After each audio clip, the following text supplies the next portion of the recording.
अस्सलाम वालेकुम, welcome to my channel. बहुत सारे दोस्तों का ये क्वेश्चन था कि नॉन रेजिडेंट की इनकम टैक्स रिटर्न फाइल करने का तरीका जो है वो बताएं। तो आज की इस वीडियो में हम सीखेंगे कि हम किस तरह से एक नॉन रेजिडेंट पर्सन के जिसका पाकिस्तान में कोई भी सोर्स ऑफ इनकम नहीं है, किसी भी बैंक में उसका सेविंग अकाउंट नहीं है, कोई भी प्रॉपर्टी से उसकी कोई अर्निंग नहीं है, तो उस पर्सन की रिटर्न फाइलिंग का जो तरीकाकार है वो आज की वीडियो में हम सीखेंगे। वीडियो को स्टार्ट करने से पहले चैनल पर नए आने वाले दोस्तों से गुजारिश है कि वो चैनल को सब्सक्राइब करें और बेल आइकन पर ज़रूर क्लिक करें ताकि आपको आने वाली इनकम टैक्स के हवाले से तमाम वीडियोस बर वक्त मिल सकें। तो चलते हैं आयरिस के पोर्टल की तरफ और हम अपनी वीडियो का बाकायदा आगाज़ करते हैं।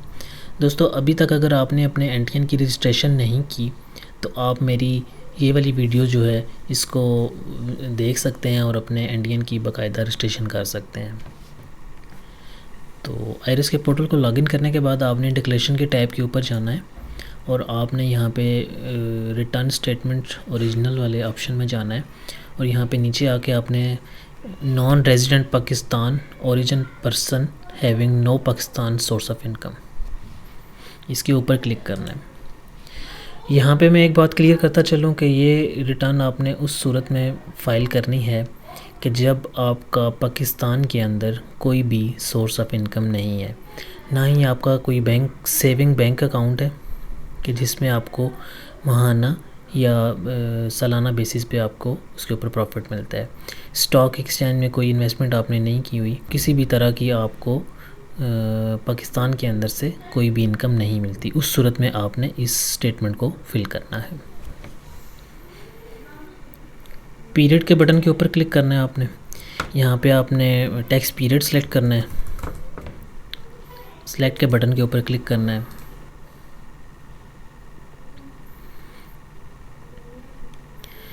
यहाँ पे आपको जस्ट दो ऑप्शन मिलेंगे, टैक्स चार्जेबल और वेल्थ स्टेटमेंट।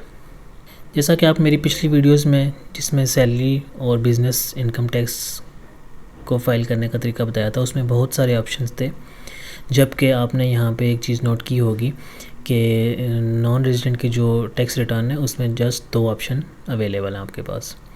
तो यहाँ पे फर्स्ट ऑप्शन में आपने जो नॉन रेजिडेंट पर्सन के जो टैक्सेस जो उसने पाकिस्तान में पे किए उन टैक्सेस की डिटेल यहाँ पे हमने ऐड करनी है। फॉर एग्ज़ाम्पल किसी बैंक अकाउंट में उसको कैश विड्रॉल के ऊपर टैक्स डिडक्शन हुई है तो उसकी हमने यहाँ पे डिटेल ऐड करनी है। तो प्लस के बटन के ऊपर क्लिक करना है, यहाँ पे अकाउंट नंबर देना है और यहाँ पे अकाउंट की डिटेल देनी है और यहाँ पे उसके ऊपर जितनी अमाउंट के ऊपर उसकी टैक्स डिडक्शन हुई है उसकी टैक्स डिडक्शन की अमाउंट जो है वो मेंशन करनी है। मल्टीपल अकाउंट भी हो सकते हैं। जैसा कि मैंने आपसे पहले गुजारिश की थी कि आपका अगर सेविंग अकाउंट है तो आपने ये वाली इनकम टैक्स स्टेटमेंट फिल नहीं करनी। करंट अकाउंट आपका हो सकता है, उसका कोई इशू नहीं है। इसके अलावा बैंकिंग में अदर ट्रांजैक्शंस हैं, अगर उसकी कोई डिडक्शन हुई है तो वो आपने यहाँ पे उसकी डिटेल भी ऐड करनी है। यहाँ पे अगर पाकिस्तान में आपने कोई गाड़ी परचेज़ की है, उसकी रजिस्ट्रेशन के चार्जेस आपने पे किए हैं तो उनके ऊपर जो टैक्सेस हैं, गाड़ी की रजिस्ट्रेशन के जो चार्जेस आपने पे किए हैं वो आपने यहाँ पे ऐड के बटन के ऊपर क्लिक करके यहाँ से गाड़ी का मॉडल नंबर, उसका मेक मॉडल, इंजन कैपेसिटी जो है वो आपने यहाँ पे उसकी डिटेल ऐड करके तो उसको भी ओके करना है और यहाँ पे उसकी भी डिटेल सेम जैसे आपने ऊपर बैंक अकाउंट ऐड की है उसकी डिटेल भी ऐड कर देनी है। अगर आपने कोई गाड़ी ट्रांसफ़र करवाई है अपने नाम के ऊपर तो उसकी भी डिटेल यहाँ पे आएगी। अगर आपका यहाँ पे कोई कमर्शियल मीटर लगा हुआ है तो उसके ऊपर भी जो आपकी टैक्स डिडक्शन होती है वो आपने यहाँ पे एंटर करनी है। टेलीफोन, बिजली का बिल है, टेलीफोन का बिल है और आपका सेल फ़ोन है। टेलीफोन जो होता है वो पीटीसीएल वाला होता है और सेल फ़ोन जो है आपका मोबाइल फ़ोन है। तो इस तरह के तमाम तरह के जो टैक्सेस हैं वो आपने यहाँ पे ऐड करने और ये सारे टैक्सेस जो हैं ये रिफ़ंडेबल हैं। इनको आप अपनी इनकम टैक्स रिटर्न फिल करने के बाद आप इसको रिफ़ंड कर सकते हैं।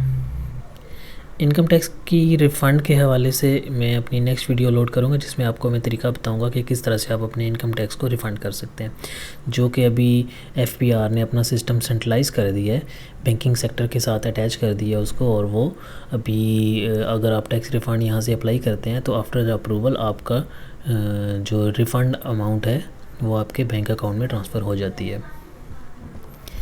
तो ये वाली सारी डिटेल ऐड करने के बाद हमने कैलकुलेट के बटन के ऊपर क्लिक करना है और उसके बाद हमने आ जाना है वेल्थ स्टेटमेंट के ऊपर। वेल्थ स्टेटमेंट में आके पर्सनल एक्सपेंडिचर्स में हम यहाँ पे जो हमारी जो नॉन रेजिडेंट पर्सन जो है उसकी फैमिली अगर पाकिस्तान में कोई है तो उसकी जो एनुअल जो एक्सपेंडिचर्स हैं उनकी सारी डिटेल जो है यहाँ पे रेंट की डिटेल है, ट्रैवलिंग है, इलेक्ट्रिसिटी है, वाटर, गैस, टेलीफोन, ये तमाम डिटेल जो है आप पहले वीडियो मेरी प्रीवियस जो है सैलरी और बिज़नेस रिटर्न के हवाले से उनमें आप देख चुके हैं। तो ये वाली डिटेल जो है हमने ऐड करनी है।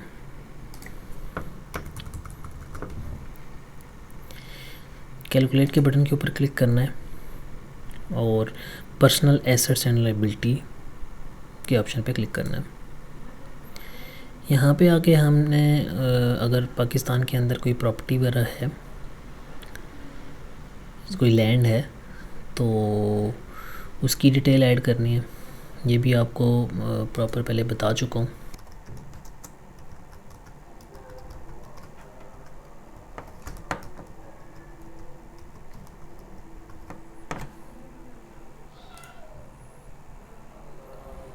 उसकी वैल्यू कितनी है।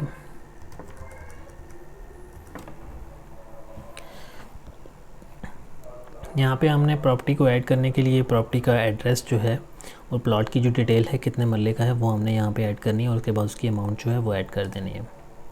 इसके अलावा हमारे पास अगर कोई बैंक अकाउंट है, जैसे करंट अकाउंट है, तो उस अकाउंट का हमने यहाँ पे नंबर ऐड करना है और उस अकाउंट में कितना बैलेंस आपका पड़ा हुआ है वो आपने यहाँ पे मेंशन करना है।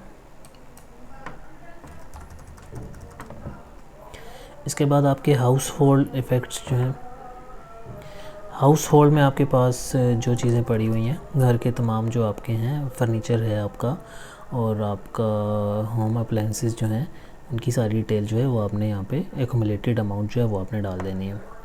यहाँ पे पर्सनल आइटम में आपके पास लैपटॉप है, मोबाइल वगैरह है, आपके पास टैबलेट है या कोई भी ऐसे जो चीज़ है जो आपके पर्सनल यूज़ में, आप उसको यहाँ पे उसकी डिटेल भी यहाँ पे ऐड कर सकते हैं। कैश इन हैंड में आपके पास 5 लाख रुपए अगर पड़ा हुआ है तो वो आप अपनी अमाउंट जो है यहाँ पे ऐड कर सकते हैं। इसके अलावा अगर आपके पास फ़ॉरेन में आपके एसेट हैं तो उसकी डिटेल जो है आपने वो यहाँ पे ऐड करनी है।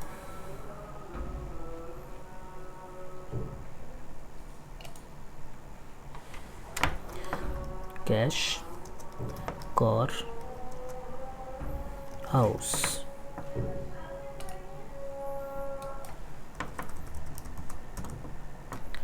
$5 million। इसके बाद हमने क्लिक करना है रिकन्सिलेशन ऑफ नेट एसेट के ऊपर। यहाँ पे आके हमने कुछ भी नहीं करना, जस्ट हमने यहाँ पे करना है कि अगर हमारे पास कोई फॉरेन रेमिटेंस हमने बाहर से मंगवाई है तो उसकी डिटेल हमने यहाँ पे ऐड करनी है कि हमने ड्यूरिंग द टैक्स ईयर हमने कितनी रेमिटेंस फॉरेन से पाकिस्तान में बैंकिंग चैनल के थ्रू या रेमिटेंस कंपनीज़ के थ्रू आपने भिजवाई है, वो डिटेल आपने यहाँ पे एंटर करनी है। इसके बाद जो हमने 5 मिलियन फ़ॉरेन के एसेट्स जो थे वो हमने यहाँ पे एज इट अदर के सेक्शन में डाल देना है, क्योंकि ये पैसा पाकिस्तान में नहीं आया लेकिन हमारे एसेट इंक्रीज़ हुए हैं तो उसको बैलेंस करने के लिए वो अमाउंट हमने यहाँ पे अदर वाले ऑप्शन में ऐड की है इसको। इसके बाद हमने कैलकुलेट के बटन के ऊपर क्लिक करना है तो हमारे पास 4.8 मिलियन की जो अनरिकनसाइल्ड अमाउंट है, तो ये हम फर्स्ट टाइम अगर आप रिटर्न फाइलिंग कर रहे हैं तो उस सूरत में आप इसको सेम एज इट उठा के नेट एसेट प्रीवियस ईयर में यहाँ पे उसको डाल देना है आपने, तो आपकी अनरिकनसाइल्ड अमाउंट जो है वो ज़ीरो हो जाएगी। और अगर आपकी सेकंड टाइम आप रिटर्न फाइल कर रहे हैं या दूसरी या तीसरी चौथी दफ़ा आप रिटर्न फाइल कर रहे हैं तो उस सूरत में आपने क्या करना है कि यहाँ पे जो अनरिकनसाइल्ड अमाउंट में आपके पास अमाउंट आ रही होगी उसको आपने यहाँ पे आके पर्सनल एसेट्स एंड लाइबिलिटी में जाके उसको एडजस्ट करना होता है। कम या ज़्यादा करेंगे तो वो आपका बैलेंस हो जाता है। तो यहाँ पे इस केस में हम क्या कर रहे हैं कि ये अमाउंट हम यहाँ पे ऐड कर रहे हैं और कैलकुलेट के बटन के ऊपर क्लिक करेंगे तो ये हमारी अनरिकनसाइल्ड अमाउंट ज़ीरो हो जाएगी। इसके बाद हमने वेरिफिकेशन के बटन के ऊपर जाना है और यहाँ पे हमने अपना जो है पिन जो है वो ऐड करना है और यहाँ से पिन को वेरीफाई कर देना है। उसके बाद हमने कुछ भी नहीं करना, जस्ट यहाँ पे हमने सबमिट के बटन के ऊपर क्लिक करना है और हमारी रिटर्न जो है वो सबमिट हो जाएगी। वीडियो के आखिर में मैं दोबारा आपको ये बताता चलूँ कि ये टैक्स स्टेटमेंट जस्ट वो बंदे फिल करेंगे कि जिनका पाकिस्तान के अंदर कोई भी सोर्स ऑफ इनकम नहीं है। तो ये थी आज की वीडियो। उम्मीद करता हूँ कि आपको वीडियो पसंद आई होगी। वीडियो को लाइक करें, चैनल को सब्सक्राइब करें और बेल आइकन पे ज़रूर क्लिक करें ताकि आपको आने वाली तमाम वीडियोस पर वक्त मिल सकें। अगर आपका कोई क्वेश्चन है या आपको कोई बात समझ नहीं आई या आप मज़ीद चाहते हैं कि किसी टॉपिक पे मैं वीडियो बनाऊं, तो वो आप कमेंट बॉक्स में मुझे अपनी सजेशंस और कोई भी क्यूरी है आपकी वो आप मुझसे पूछ सकते हैं। मैं इंशाल्लाह आपको रिस्पॉन्ड करूँगा। Thank you for watching. अल्लाह हाफिज़।